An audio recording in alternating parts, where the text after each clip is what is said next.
Season 1 of Notebook on Cities and Culture is brought to you by Carl Haley, Daniel Murphy, and Douglas Dollars, who reminds you to be present, be loving, and that life moves really fast.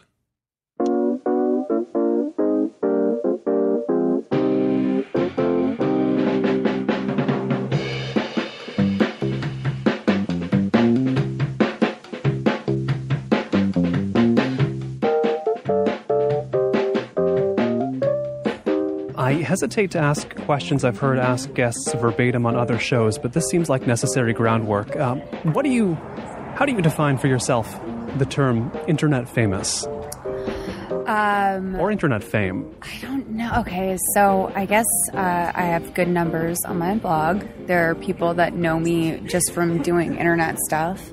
And I don't know. I have a decent amount of Twitter followers.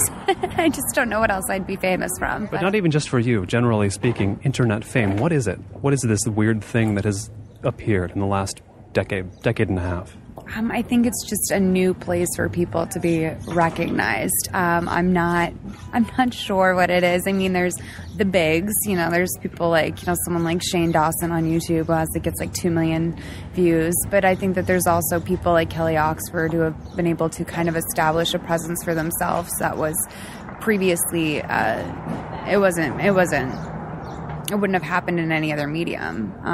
You can be anywhere in the world and gain some sort of notoriety. So I think that's basically what internet fame is.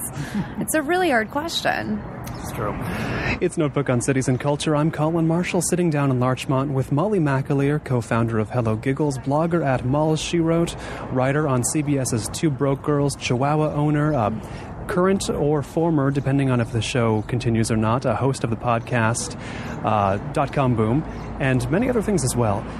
Molly, it's fascinating because you brought this up originally when I heard you talk about internet fame is like, there's more than one kind, isn't there? There's a kind to be avoided and a kind that you might want to achieve. What's the distinction?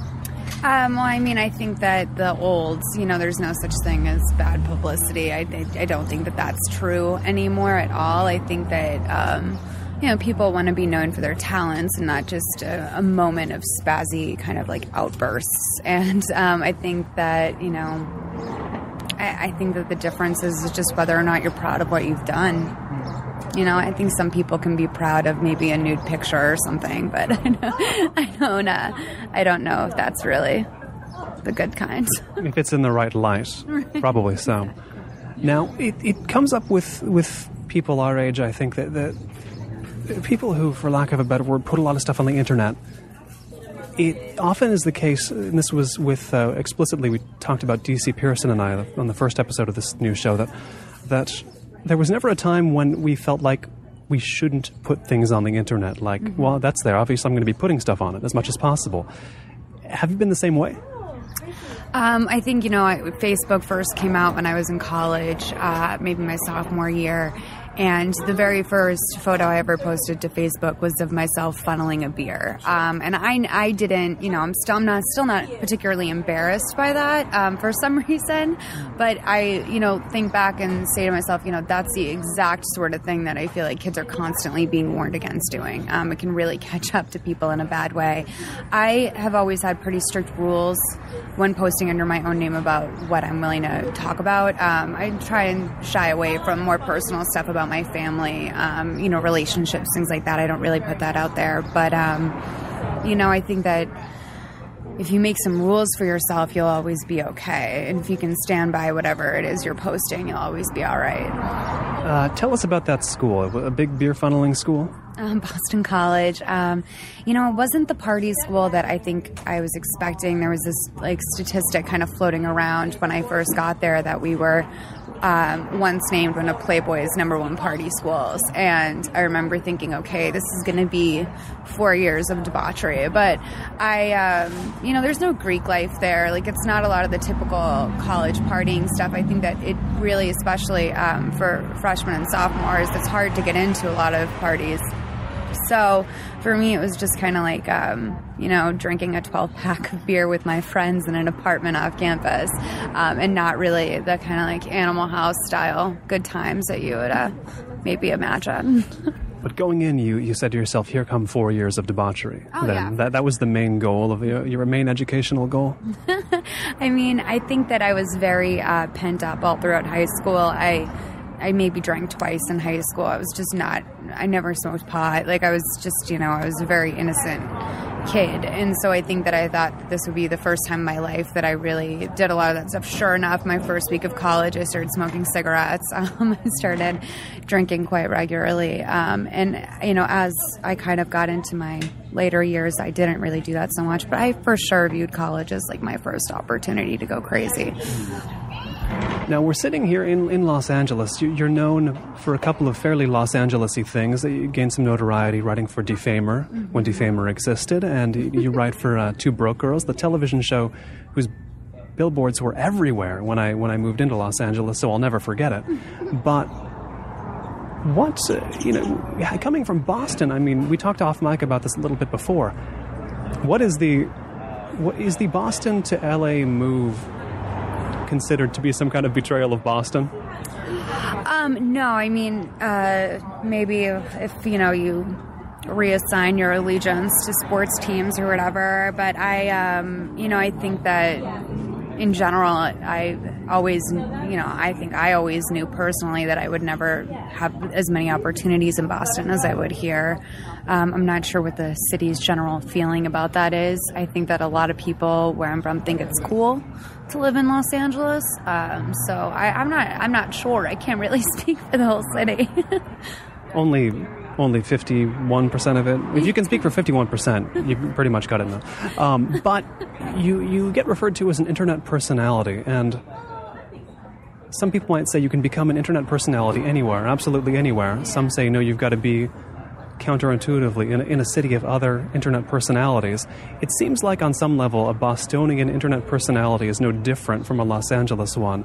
But throw some light on that question for me. I mean, there's a couple parts here. Is or has it ever been internet personality been the sort of goal for you? And B, is there a difference between that pursuit there and that pursuit here? Well, I definitely never intended on becoming an internet personality. I kind of fell into it just because I love being on the internet, and I knew that I wanted to achieve some sort of notoriety for my writing and kind of my ideas, and it very quickly became a thing where I just started getting jobs at web companies because that was where most of my knowledge was. There was a lot of, there still is obviously a lot of internet sketch comedy online, and that's what I started doing in college. I was a part of a sketch comedy group, so it just all kind of fell into place that way for me. I don't know if I will forever be. I feel like I'm, starting to expand my reach a little bit, but it was never a goal, no, at all. And I don't know if that's what I will be in 5 years. And I think I started calling myself an internet personality because I didn't know how else to describe myself. And there's always that sense of like, this, I'll call myself this, but it doesn't really suit what I want to do. Is that true? Yeah, I mean, up until recently, I didn't work in any other medium.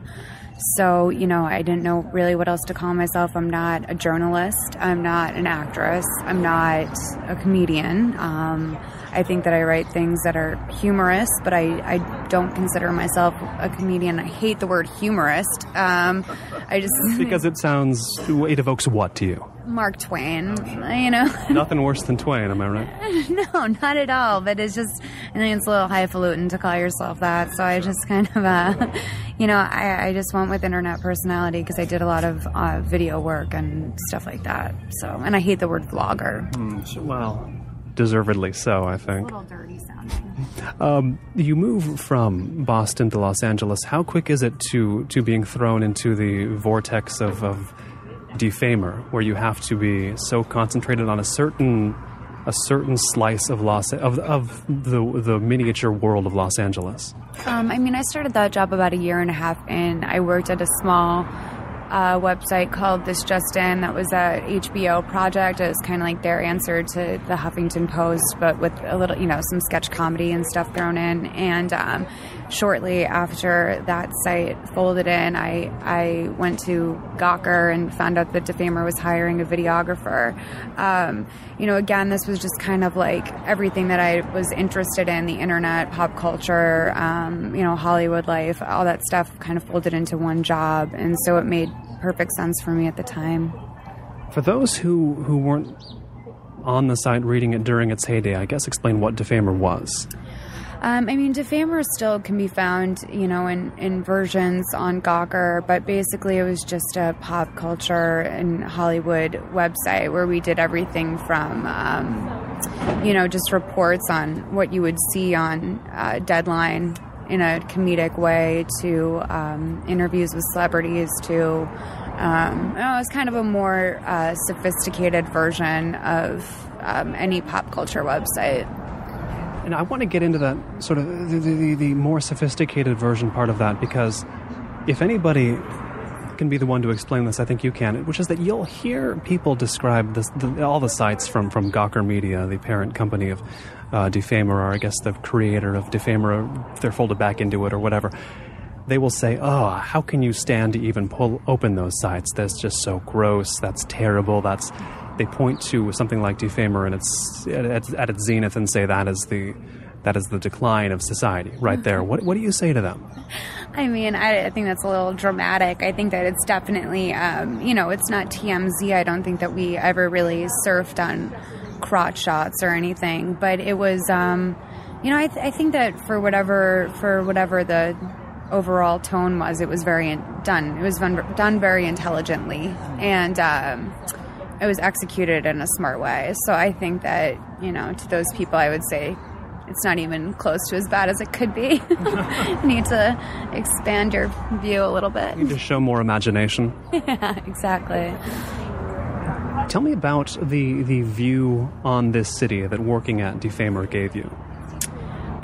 I think that I found it to be, actually a little bit more magical, to be honest. It really introduced me to the industry. I think when I came out here, I knew what I knew from reading Perez Hilton and being a fan of movies and, not really having an idea of what it was all actually about. And Defamer kind of just introduced me to the more accurate side of things, which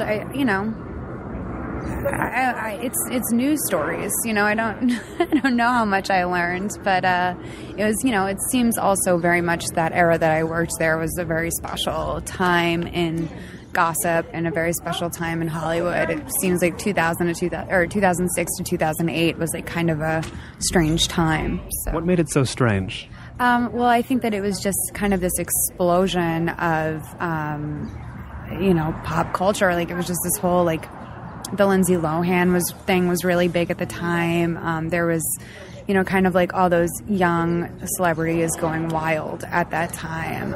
It seemed like it was, it was pre-writer strike, so it was just kind of like a different market out there. And people seemed to have less of an understanding of what could happen when something was put online. And so things were just a little bit more fast and loose back then. The sense about what could happen when things were put online, is that related all to that sense that we hear so much about the college students not having when they have themselves doing cake stands on Facebook? I mean, just the idea of how far-reaching online media is, or what is that? Is this all part of the same concept?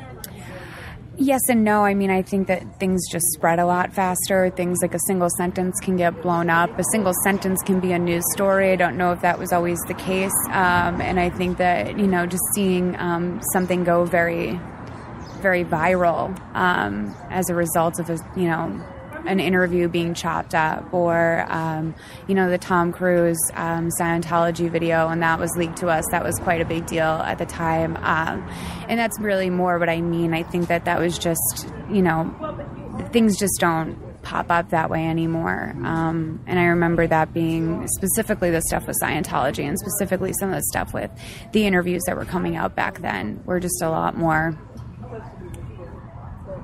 crazier. What in the days post Defamer for you, in the years post Defamer, what have you carried with you as far as what you've learned about the fascinations that it is fun to feed on the part of audiences? What do you mean?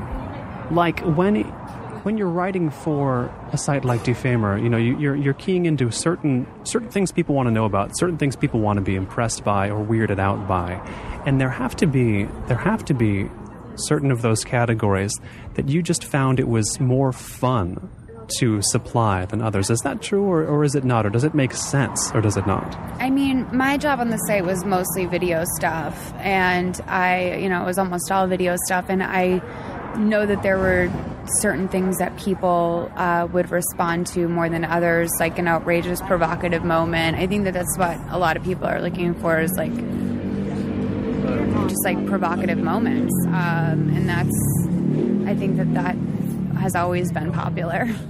Sure. Since the dawn of communication, essentially. You've written on your blog about the difference between sending messages to a very large audience, often with content that could be seen as harsh toward public figures, and not really encountering much blowback from it, but then transitioning to more personal writing and getting stronger reactions. Is that a way to describe it? I suppose so, yeah. I mean, I'm not comfortable making a living talking about other people anymore. I think that that's something that I did when I needed to get my foot in the door. That's not something I want to spend my life doing now. And I think that, I think people will always respond to something personal more than they will to something that's been read on another website or come off the news wire and then been regurgitated. So, tell me about the development of your own personal writing. I mean, whether it was in parallel with what else you were doing in your career, whether it sort of grew out of that. How did that side of it develop? It was kind of right when I started at Gawker. I was encouraged by one of the people that produced video there to start a personal blog. They just said, everyone here kind of does this. It's probably will be a good thing for you if you start a blog and maintain your own online presence. And so I started doing that, and I think I just, naturally went to what I think a lot of people my age do, which is just writing about my own experiences, my own feelings, which, I mean, I'm not super impressed by myself for going to that. But I always had been, live journaling, and since, AOL really began, kind of like writing about personal stuff. So it just, once I started at Gawker, I started keeping my own personal blog. People started to respond to it. Then I felt the need to maintain it. And, that aspect of it kind of fell into my lap. One of the personal odysseys or personal struggles that seems to have gotten a strong response is your fight with bed bugs. Is that true? Yes, people love that. I think I was one of the first people to write about getting bed bugs, especially the way that I did it. Everyone's freaked out by them, and they were so big a few years back. It's kind of weird that everyone in New York was getting them. I'm in LA and I got them, and I chose to write this long. I wrote about 2,500 words on bed bugs. So that seems to be one of the bigger ones for sure. And you got those bed bugs in Koreatown, the same neighborhood I live, which is sort of put the fear into me. Yeah. I'll admit. Is there any way to avoid these things, or is it just like you got to fight the epic battle that you fought when you get them? My best suggestion to you would be to put rubbing alcohol outside of your door, because that is one of the few substances that will kill bed bugs outright. But, no, honestly, there's really nothing to do. That's why it's such a big problem in New York. They made their way into the subways. They made their way, they're just everywhere. So, what about Boston, by the way? Any news of bed bugs from Boston? I don't know for sure, but I think I did hear stories about them popping up in sort of like college areas. There's a lot of foot traffic. Any city with a lot of foot traffic, I think, will probably have them at some point. I think they made them across the country on planes, to be honest. They go in the air? They go on the air, yeah. My God. I know.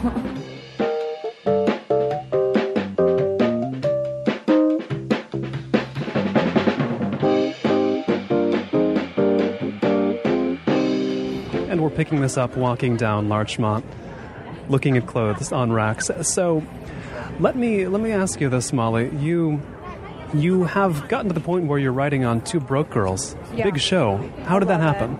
Well, I wrote a sample, like a spec script, basically, I guess they're called. I don't really know. I'm still, I still don't know, proper terms. And it was, just a sitcom pilot. And I know people who know Whitney Cummings, and I had it passed on to her. And she was a guest on your podcast, .com Boom. Yeah, right? she was. And I had met her, briefly through that. But then I had it passed on to her, and she gave it to Michael, Patrick King, my boss, and he read it, and then they brought me in for an interview, and I nailed it. So that's how that happened. I mentioned the Two Broke Girls being on all the billboards when I moved to Los Angeles this summer. The other show was Whitney, the Whitney Cummings star vehicle, I guess you could call it. Is this, did I move in the midst of a Whitney Cummings boom, or what happened? Yeah, she blew up this year, which is awesome. She's a super hard worker, and honestly, one of the nicest and more generous people I know. There are a lot of people in her position who could, not be as gracious or as, kind to other chicks or to anyone, really. But she's been so good to me, and this was a big year for her. She just worked really, really hard, and everything hit at the same time, which is, I guess, kind of how they say it happens. I get the sense that Two Broke Girls is the show that the comedy nerds appreciate more, and Whitney is the show that's the mainstream, that's the homes across America tune into. Is that maybe true? Do you know? What do you know about that? I know that I think people like both shows. I know that Two Broke Girls is, I don't know. I can't speak to that. I can't really speak to my bosses. No, I wouldn't expect you to. You want to keep walking, or do you want? Okay, cool. This is the first mobile Notebook on Cities and Culture episode ever recorded, so it's. I made I'll call you it a walk. beta I'm test. sorry. No, it's you didn't make me. I would have said no if I didn't want to. But we were talking earlier off mic and on mic. We talked about the bed bugs in Koreatown on mic. We talked about that neighborhood off mic. Often that's a point of entry into Los Angeles. It's my point of entry. I don't see wanting to leave it really. But how did it become your point of entry? I think that so. To be totally honest, I don't think I've ever shared this story before. When I was going into my senior year of college, I had an internship at New Line Cinema, and I came out here and I went to the Apple store, and I had to get my iPod fixed, and I wound up having a huge crush on my Genius, the Genius bar. Sure. And we wound up starting to hang out, and he was the one who told me Koreatown was an up and coming neighborhood. So when I moved out here, I needed something that was affordable and also cool, because I lived in Westwood. I lived at a frat house with 32 guys. 32 guys. 32 guys, and my first, it was $650 a month or something for at the time, my boyfriend and I to share an apartment. So, how did you end up in the frat house, by the way? I was looking for places to live. My boyfriend from college was pretty insistent about following me out here, and I needed a place to live for 3 months while he kind of got his shit together and moved out here. So, I was looking on Craigslist for kind of sublet opportunities, and at the time I still was in a very much college frame of mind, so I thought that it wouldn't be that bad to kind of live in a shared living situation like that. And it turned out that all these there was 5 Irish girls living in the same room as me in this frat house, so it was 32 guys and 5 girls, and actually 2 of the girls were really cool, so it wasn't that bad. But yeah, it was kind of very much a transitional thing, and definitely an experience. I mean, when else would you live with 32 people ever? So, it's, whatever. 5 girls coincidentally from Ireland? Yeah, well, no, they were all friends, and it was really just supposed to be one of them, but then she had a bunch of friends come out for the summer, and they lived with us in that room for like 4 weeks or something, which, you know, felt a little bit take advantage-y. Like, you know, I felt like I was kind of being taken advantage of, but it was all right. What's the time frame on the whole? You going from living with 32 people in a frat house to writing for a successful CBS television show? This seems like it happened quickly. Did it feel quick? No, I feel like I've aged like 1,000 years. So no, it's been 6 years, you know. I mean, when does that ever feel too quick? And, you know, maybe when I'm 50 or something, that won't seem like that big of a lapse of time, but it's like, you know, kind of like a fourth of my life or something. You're not one of those people who wishes you'd spent a little more time paying your dues. You felt like it was about time. I feel like I paid my dues. You know, I was like, you know, I lived like a really, like kind of like a rough existence for a few years there. So it was, you know, I mean, I feel like I paid my dues for sure. Some of the other podcasts I've heard you pop up on, they'll ask you about the fact that you seem to have made use of every possible social media outlet there is. Would you say you've actually done that? No, I mean, Tumblr and Twitter for sure, but I don't really know about...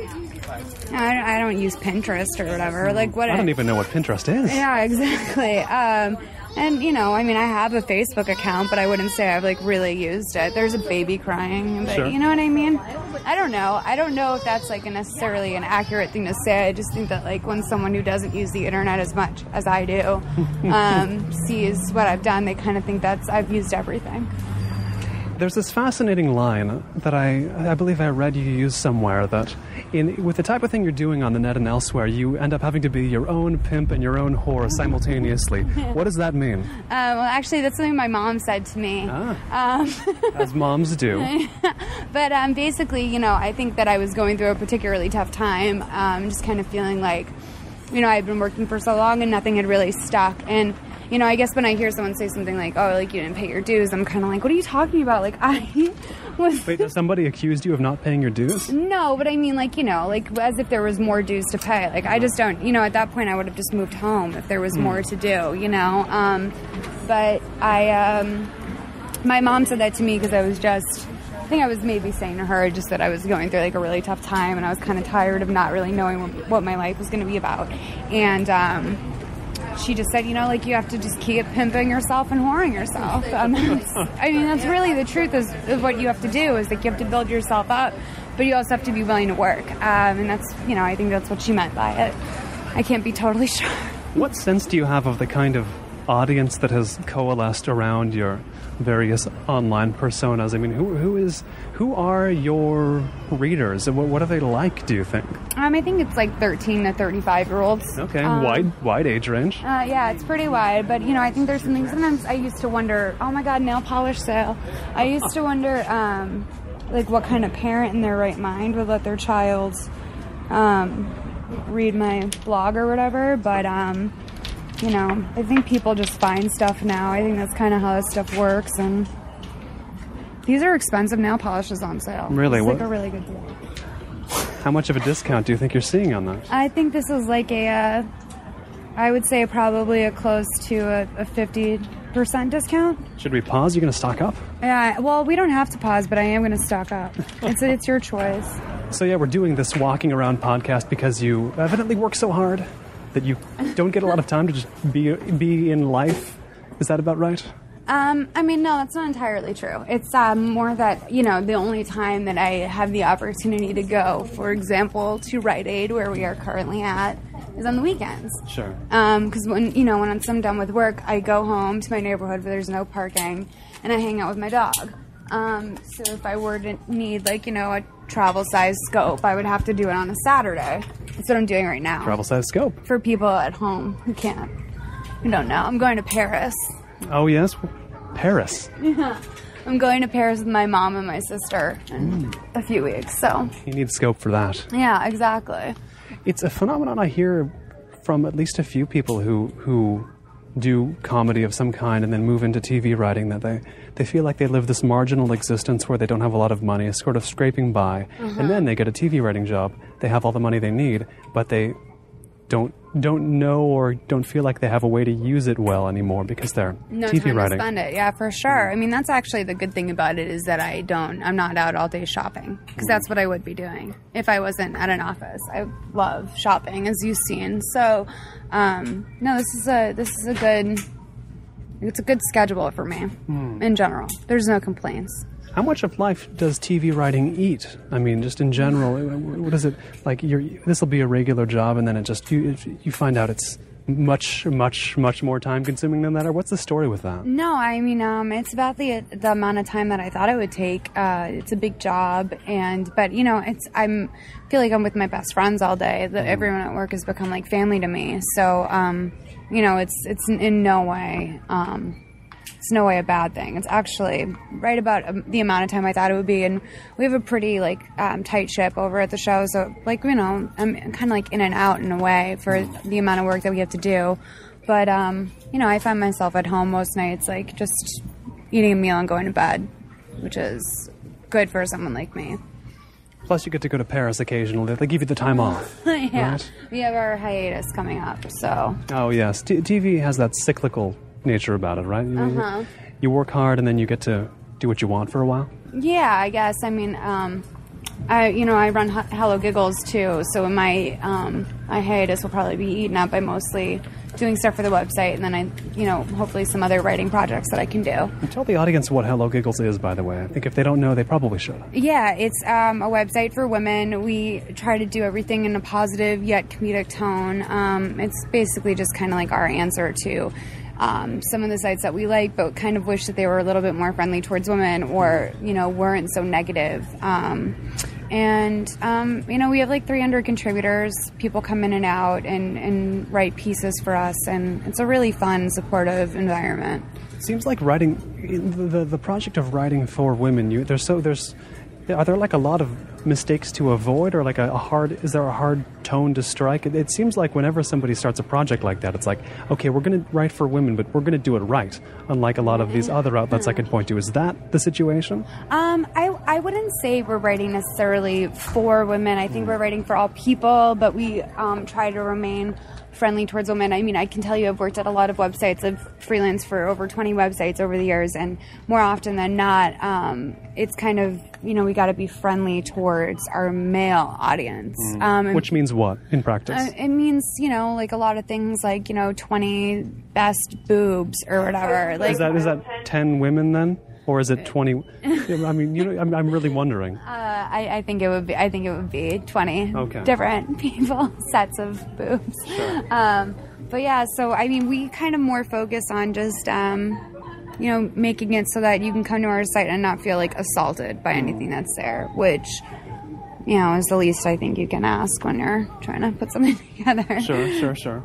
But yeah, I mean, we try to be friendly towards everyone. I mean, you'd be surprised. I think a lot of people think HelloGiggles, and they right away think that all of our readers are women. But in fact, we have a lot of men that are excited and passionate about the site and always want to know what we're doing and want to contribute. I mean, we're adding more and more male contributors, and just trying to get different voices in the mix, because we are aware that we're not just for, teenage women or whatever people think. What do you look for in a male contributor to the site? I mean, anything that we look for in any contributor, which is I just, I'm really into strong voices, and I'm really into people that write intelligently, and I like organization, and I like respect for the medium. So, I mean, I really just, same thing that I would ask of anyone, really. It's nothing, no particular set of rules other than we try to stay away from celebrity bashing. I think that that's obviously the easiest thing to do, and everyone in the site involved with the site is aware of my history of working in online gossip, so it's not exactly like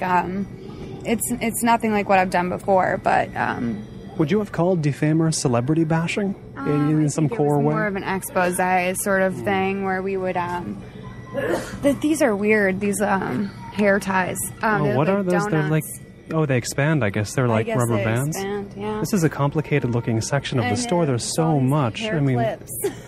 what is your preference in the type of hair clip? This is called Beautiful Blends, and it's a no grip or no slip grip, sort of like a claw clip, but it's not the traditional like 80s kind. It's just like more like a half one. And I use these to I just pull my hair up with them. I would imagine articles on subjects like what hair clip should you use, what hair clip is right for you, is the kind of thing that maybe writing for women is seen enough of, right. You think? I mean, yeah, for sure. I think that also it's kind of, there's no actual rules. I mean, if you want to wear a scrunchie or if you want to wear a headband, it's your choice, you know?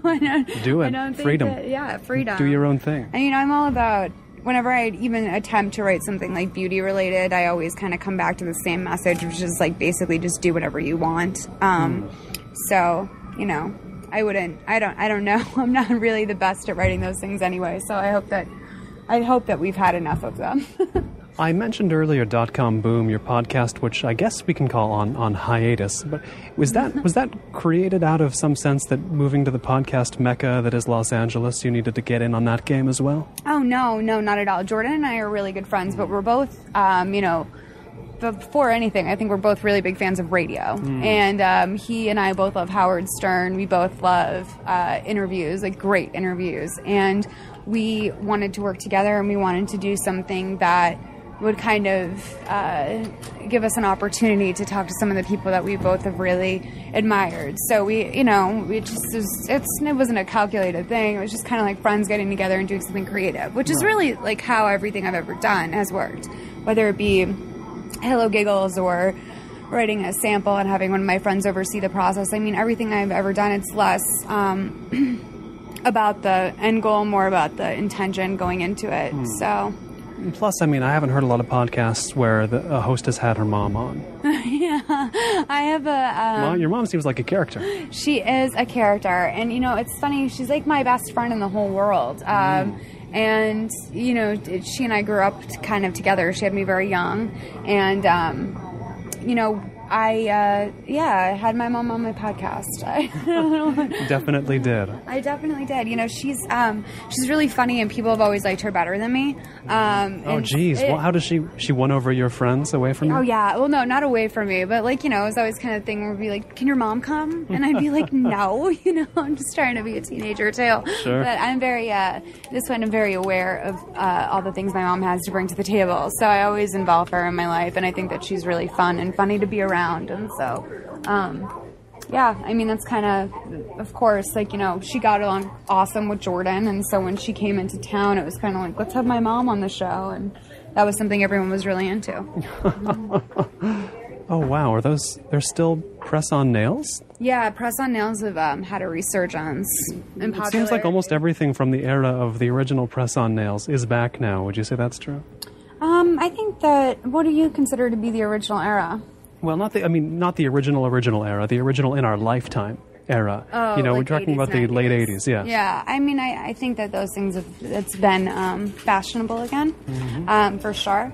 I wouldn't say everything's back. I'm not seeing a whole lot of like banana clips on people, but But you're seeing fanny packs. I'm not. Depending upon the neighborhood. I'm not seeing them, but I'm aware of them. Yeah, sure. I know that they have them in American Apparel. Right. I think everything's cyclical, you know. So. What have you got there? This is the guy who started Tumblr. Oh, okay. Very Nice. cool. He's a nice guy. How do you feel about Tumblr as a platform for your thing?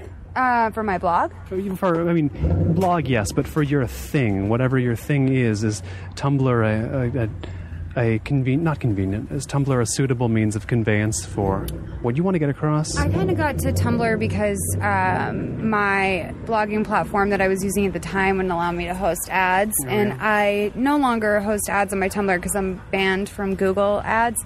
Whoa, what happened? I think too many of my readers clicked on the ads. And so they kind of thought there was like a conspiracy going on, so they banned me. Do you think they were like, let's do Malls a solid and click on this a million times? Was that what was going on? Yeah, I was very like visibly broke at the time, and so I think that's what was going on. But tell me about the super brokenness in Los Angeles. What was your experience of that? I mean, it was just always kind of like I had $12 in my checking account. which honestly, like, it's kind of similar to like college, where you're just like, so I just was. It doesn't feel any worse. Mode. Yeah, it doesn't feel much worse. I mean, I'm not getting a diploma anymore, but. Exactly. The only thing that kind of sucked was that I often was like, how am I going to make rent this always month? That question, right? Yeah, and so that I found myself in like a few months where I just was like really panicked. But I've kind of had the same landlord for a while. This guy, Milton. He owned my first apartment building in Koreatown, and he now owns the one that I live in. And he's like just a really generous, like cool guy. And he always was very understanding if I said like, Milton, I'm going to be a week late or something. But old Milty knows you're good for it. Milty, yeah, he's a sweetheart. So, but I had this one landlord, the one when I had bed bugs, who was a monster, and that sucked. That was always like an uncomfortable thing to tell him that I was going to be late with my rent. Give you the stink eye? Way worse than that. Like, it was like, like he is, I think he swore at me a few times, so. Wow, isn't there like there's got to be one of those laws that doesn't get enforced about not swearing at your tenants. I mean, don't you think? I think that there should be. But I think at the same time I'm a little bit more, I feel like that's almost like naive to expect someone that you owe money to be nice to you. Yeah, it's impossible. Oh my God, Girl Scout cookies. It's still the season. I am so upset because I've been looking for Girl Scout cookies all season and I haven't been able to find them. I'm going to get some. Do you want some?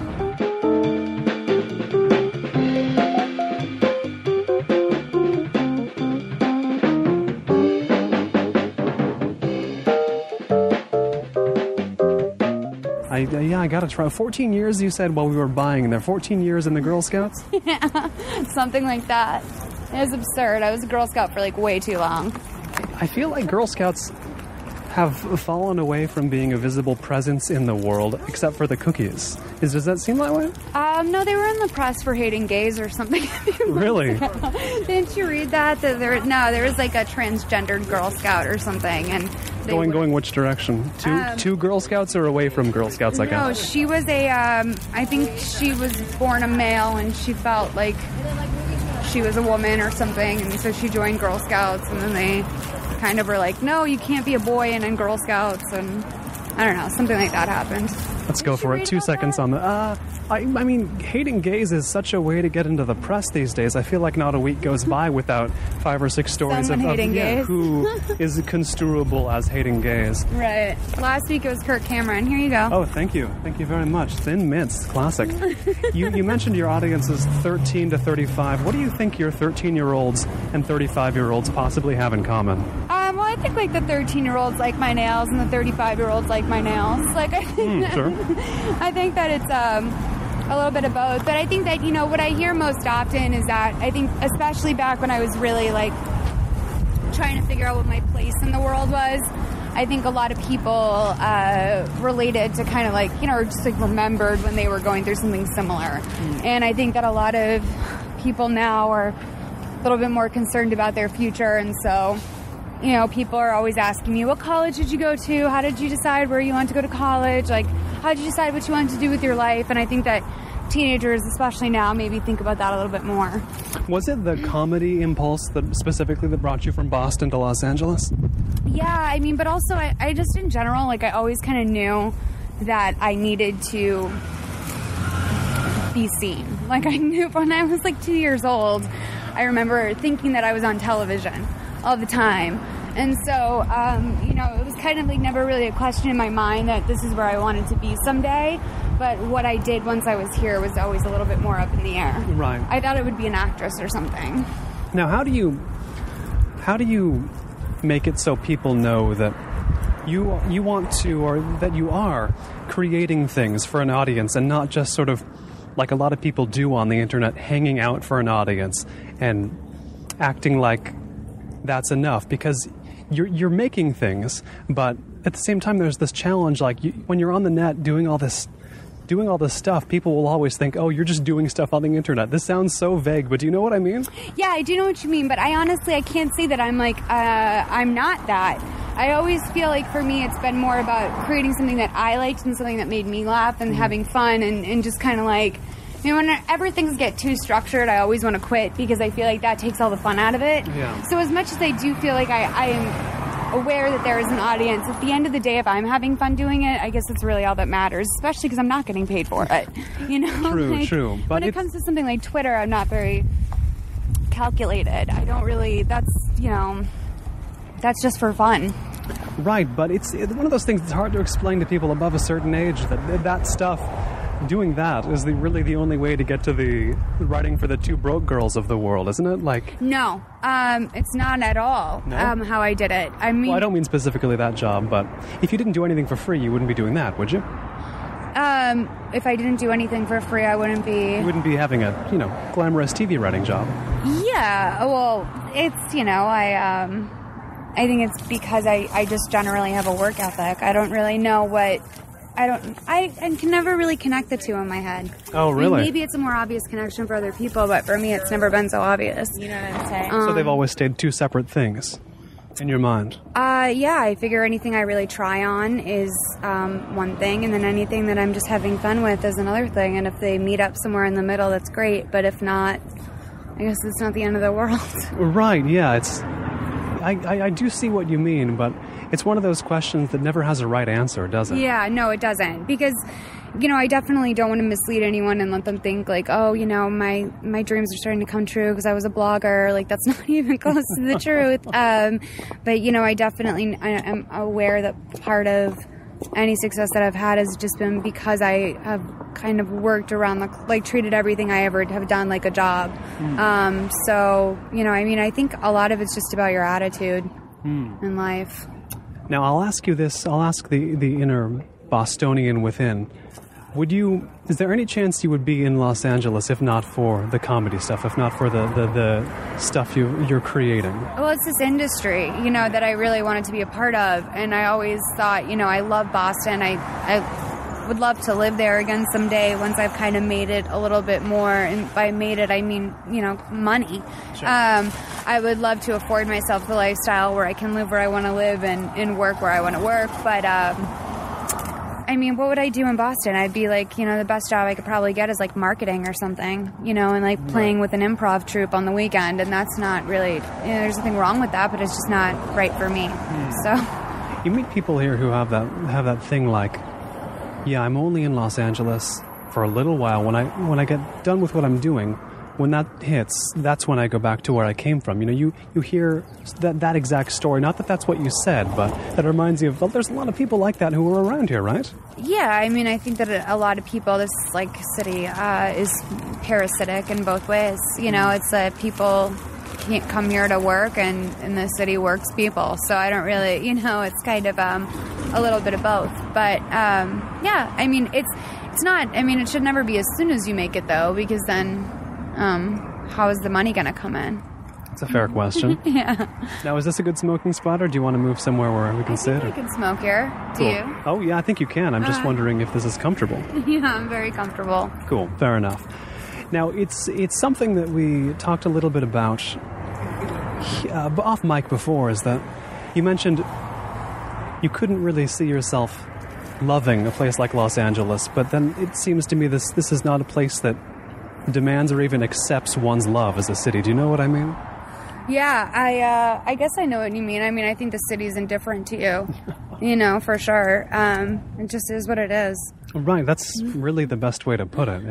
It is what it is, and if you can't arrive at that point on it, you're always going to struggle and make yourself miserable, aren't you? Right. You meet people who are kind of like that, right? Yeah, I definitely meet people who are miserable. I think that everything is what you make out of it. And there's lovely days like today where you can walk down a really nice street and buy yourself some nail polish at a nail polish sale. Sure. And then there's definitely some low points too. But I think that you just have to make the best of any situation you're in. And honestly, if LA is the worst situation you're in, then you're probably a pretty lucky person. Right, you're doing okay. It may not be Paris. Sure. Even when I was I felt like I was really, really struggling, it was still it's sunny here.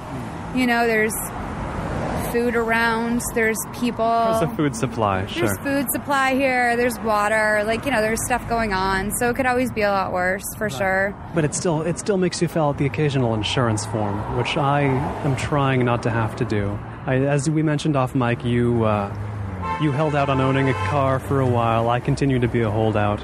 How long did you give it before you broke on that? Okay, so I owned a car when I first got here, and I owned one actually and stopped driving it for about a year. Like, I just let it break in my driveway. And then I paid rent on a parking spot. Like, it was like $50 a month or something. And I hate driving because I'm afraid of killing someone. Sure, it's a natural fear. It's a natural fear, and like but it's amplified for me. And so I, just kind of didn't do it at all for a really long time. And then when I found out I had to drive to Burbank every day, I just did it. But did you get that sort of? What reaction did you get when you said you just let your car go to seed and you don't drive here? In that window when you didn't? I think a lot of people probably thought I had a DUI or something. I think that was like the most common reaction was people that I had been convicted of manslaughter, or that I had a DUI, or like there was some other weirdness going on with me. But I mean, the truth of the matter is I just grew up in a city with really good public transportation. Right. And I figure if I'm going to be in traffic for 45 minutes, I'd rather not be driving. I always feel like there's, maybe two types of people in life: people who are meant to drive and people who are meant to be driven. And I feel like I'm meant to be driven. I would rather. I like that. I'm just pondering. I'm like envisioning it as a needlepoint sampler in my head, like on the wall, and I think it kind of works. Yeah, I mean, I feel like there's so many areas in life I exude myself that why would I want to be paying attention behind a wheel all day? Right. It's not what I'm really into. And maybe honestly, it's probably like a weird form of like autism or something. I just feel like I should not be in charge of a car. What do you feel? Like you're in this boat too? I guess. I mean, I don't want to fill out insurance forms. I don't want to figure out how to get the money for a car. Right. There's a lot of things I just don't want to figure out how to do. You know what I mean? Right. Like, I'm rolling. Yeah. I'm okay. Like, I'm not hurting too bad.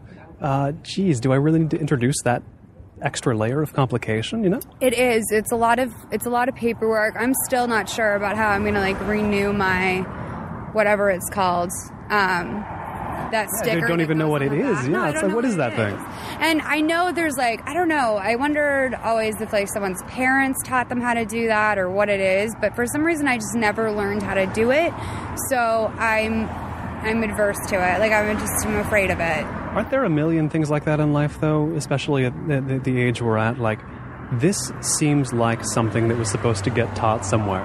Yeah. But it never did. I mean, car registration and whatnot, sure. But I mean, for me, that seems like a daily occurrence. Wait, this should have been on the curriculum a long time ago. You know what I mean? Right, exactly. I mean, you should have seen me trying to get a passport a couple of weeks ago. I mean, it was honestly just collecting the various forms of identification and going to the post office. I really almost had a mental breakdown in the process of learning how to do it. But I have to say, once I actually was done with it, I was like, oh, that wasn't that hard. That was actually surprisingly easy. Cedric at the post office was a really nice guy. The guys, the Armenian guys that took my picture were actually really nice.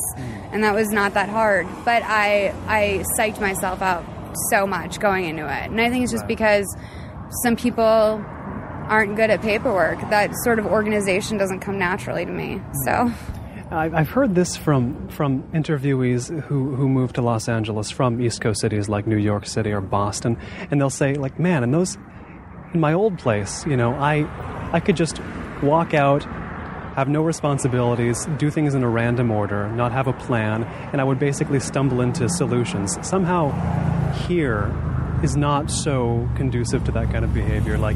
There's the sense you've got to have more of a plan. You've got to be more of an adult here than you would in Boston or New York or wherever. Right. I mean, I quite literally was a child when I lived in Boston. So I can't really, and I've never lived in New York, so I can't really speak to that. But I know that Los Angeles definitely requires a certain amount of organization. It seems like there are a lot of people here that have their shit together.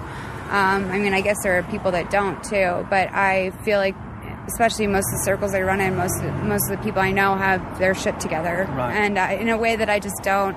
I'm working on it. I'll be 30 in a couple years, so I probably should really get better at it. But Yeah, me as well. But it's here, it makes you rise to a certain number of responsibilities, but at the same time, it's a place that's totally okay if you wear a rhinestone T-shirt. Right, you know what I mean? right. Like, I'm not sure how to explain that divide. Yeah, it's Los Angeles is a strange city. I mean, there's this whole weird Arrested Development thing here that's like where you just, I mean, I can barely register a car. I don't know how to answer that question. But you can maintain a library of nail polish. And I mean, I'm looking at the nail polish right now. Tell me about it. You've mentioned it so many times. We've been in the stores. How did this fascination begin with the art of nail coloration? I have always, like, when in high school, that was always my thing. Like, I would walk and get my nails done during my free block, and that's always been for me one thing on a person's body that they should maintain is your hands and nails. Let everything else go if you must. Yeah. But not that. Absolutely. And I think I have. Like, it's been, like, months between haircuts, but my nails are always done. Or even going to the gym, but I always feel like if your hands and nails are clean, then you're in a good place. Now, on a lot of the pieces on your blog, there's a humor you can draw from your own experiences that has to do with kind of what we've been talking about. I mean, it's the humor of figuring out how to handle things, if you know what I mean. I mean, do you consider that to be some sort of theme that emerges from some of the things you write, like the way you can laugh about just stuff that, God, I'm getting tied up in my own words here. How am I? Do you recognize any direction I'm going in here from what you write? Like, just the humor of, like, stuff that happens to you that you can't quite handle, but you have to because it's coming straight at you. And you know what I mean? Yeah, I definitely know what you mean. I mean, I've spent my 20s documenting my life on the internet, so, like, obviously there's things that are going to come up, whether it be like getting a job or something like getting a passport or whatever it is, that it's like I want to share that success, but I also am aware that that's not necessarily something to be totally proud of, that I, like, figured out how to function. And I think that that's something that you see a lot of with our generation, just like people almost being proud of themselves for figuring out basic things. And, that's something that I feel like I've tried to utilize for humor purposes. And doesn't Two Broke Girls utilize that as well as a show? Like, I guess for those who don't know, how do you describe what's going on in that show? I mean, that's exactly what it is. I relate so much to the show, and I love it so much because it very much is something that I feel like I've experienced and that most of the people my age have experienced. It's about this girl, Caroline. She was a billionaire, and her father was arrested in some sort of a Bernie Madoff-esque Ponzi scheme, and she lost all of her money. She moved to Brooklyn, and she met Max, who's been waitressing at a diner for years and has just had a string of crazy odd jobs and a very messed up life. And she's always kind of struggled with money and success. And, it's kind of about the two girls just trying to make it and save $250,000 to start their own business.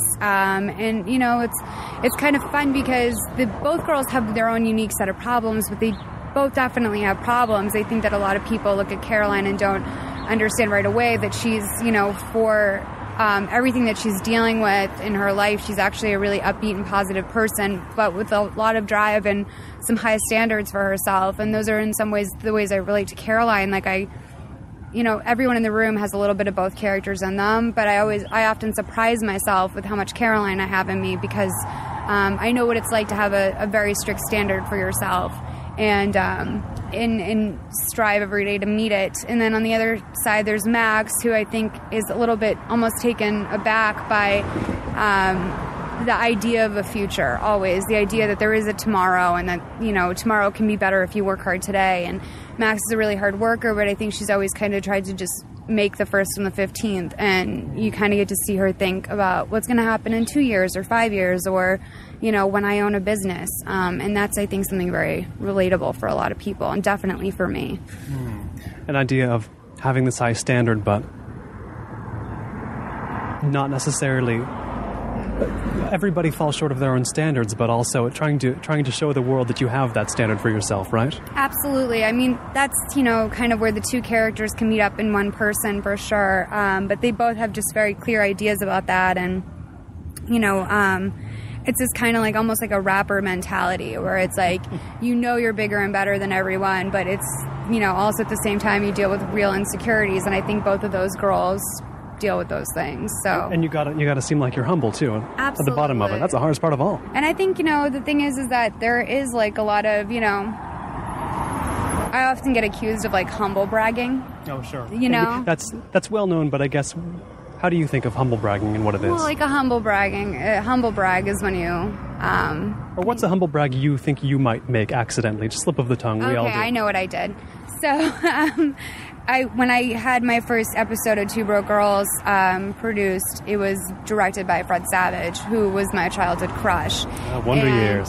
I exactly. I mean, who didn't love Kevin Arnold? And I posted a photo of the cover of the script that said, written by Molly McAleer, directed by Fred Savage. And I think I just captioned it weird. Because it was weird. It was a surreal thing for me. And I guess I was told after the fact that that's kind of considered a classic humble brag. Oh, really? And, to just point at something. Oh, you have an ant on your chest. To point at something that other people might, look at as just like this phenomenal thing and be like, oh, this is weird. But it was weird for me. So I felt, kind of like, look, I don't know if this is humble bragging, but I don't know how to pretend that it's not strange that this thing is happening to my life, especially when, I feel like I struggled in a big way. Ultimately, you can't care if people are going to call humble brag on you. Just got to plow forward. Yeah, I mean, it's definitely... I feel like there's been moments where I've been super embarrassed. And I'm like, oh my God, the last thing I want to come across as is someone who's unself-aware or whatever. But, and I guess you can't spend too much time giving a fuck about that kind of stuff. I've been speaking with Molly McAleer, co-founder of HelloGiggles. She's also a writer on CBS's Two Broke Girls. She blogs at Molls She Wrote, and she is or was, but if you're considering it a hiatus, is the co-host of the podcast.com Boom. Molly, thanks for taking the time today. Oh my God, are you kidding? Thank you for coming out here and nail polish shopping with me and stuff. That was really fun.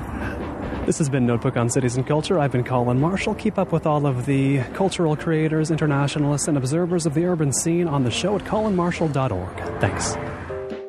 And special thanks to the people backing this season, including Aidan Millman, Andy Cooney, Ben Bartley, Brian J. Dell, Doubt Us Artwork, Greg Bigelow, Greg Linster, Henry Coronin, Humberto Grant, James Faber, Jonathan McCalmont, Mark Larson, Matt Warren, Mia Muratori, Nicholas Croft, Paul Doyle, Ray McGuire, Rob Montz, Robert Foley, Roberto Medri, Samuel Hansen, Sean Dudley, Small Demons, Stephen Ingles, Steve Himmer, TSD, and Wayne Wright.